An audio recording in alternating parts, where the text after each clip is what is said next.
Rex Ryan is out of a job right now. 60,000 tickets were sold when he was announced just a short time ago, it seems. I mean, not even 2 full years on the job.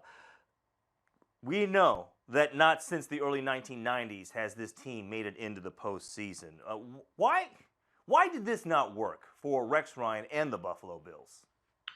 Yeah, actually, it's the late 90s. 1999 is the last time. So it's been 17 years, guys. And it's the longest North American sports drought as far as the playoffs are concerned. You could take any other sport, baseball, football, basketball, the four majors. The Bills have gone the longest without making the playoffs, which is really sad. And it's something that's talked about all the time and constant. And the reason it hasn't worked out is because Rex Ryan is not really a head coach type of guy. You know, as much as he is really passionate about football, it's in his DNA. He loves football. He cares about his legacy, his family's legacy.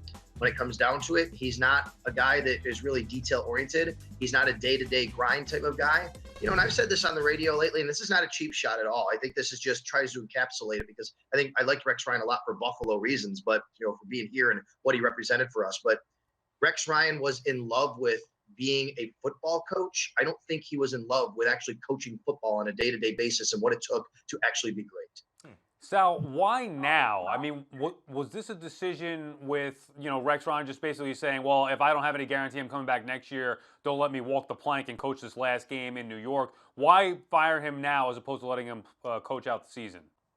I think two things happened here, Sal, which is number one, probably more importantly, really to the heart of it, Tyrod Taylor has a clause in his contract that if the Bills obviously do not want to exercise the option, they have to exercise this option by March. If they say we don't want to exercise this option, we're going to let him walk.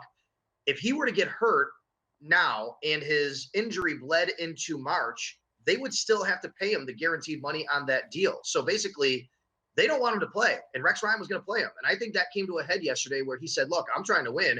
I'm going to play Tyrod Taylor.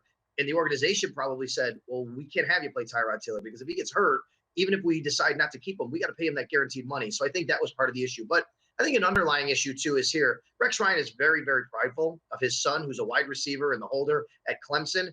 They're playing on Saturday night in the national semifinal. I would not doubt whatsoever if Rex Ryan went into Terry Pagula's office yesterday and said, look, if you're going to do this, I understand.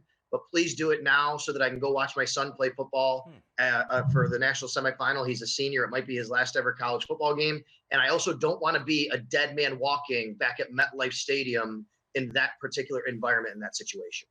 That's interesting. And you know what? I didn't even think about that. But, Sal, that might be exactly what happened there and how the timing broke down in terms of this fire. Yeah, and I think because of the wording, and it wasn't really, quote-unquote, got fired, it was a mutual agreement. Well, I think that's, if you read between the lines, you can see that that's probably what took place.